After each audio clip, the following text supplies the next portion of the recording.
मेरे ससुर आए आके मैं घर में बैठे हुए थे तो दारू पी रखी थी, रात को मेरे ऊपर जो है लेट गए और मेरे साथ ज़बरदस्ती फिजिकल की। या फिर बोलते हैं किचन में थी, ससुर जी या देवर आए, उन्होंने मेरी कमर में हाथ लगा दिया।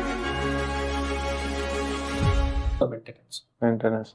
लेकिन सर ये भी देखा गया है कि बहुत ज्यादा महिलाएं जो हैं वो उनके परिवार के जितने भी मेल सदस्य हैं हस्बैंड के परिवार के, उन सब के ऊपर रेप के भी केस आजकल बहुत कॉमन है, हर दूसरे केस में ये देखने को मिलता है। ये हर दूसरे केस में इसलिए देखने को मिलता है क्योंकि पहले जब 498 के कोई केस होते थे दहेज के, तो उसमें पुलिस डायरेक्टली अरेस्ट करने के लिए भागती थी।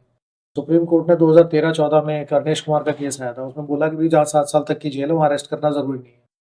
आप स्पेशली मैट्रिमोनियल केसेस में आप इन्वेस्टिगेट करो, अरेस्ट करने की जरूरत है अरेस्ट करो, लेकिन मैंडेटरी नहीं कि आप अरेस्ट करो, तो थोड़ी लगाम लगी।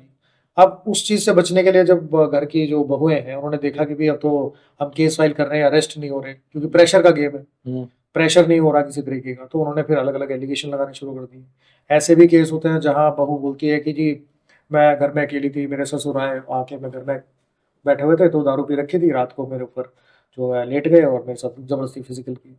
या फिर बोलते हैं किचन में थी, ससुर जी या देवर आए, उन्होंने मेरी कमर में हाथ लगा दिया, छेड़खानी कर दी, 3 साल की जेल, उसमें भी एफआईआर उसमें भी होती है।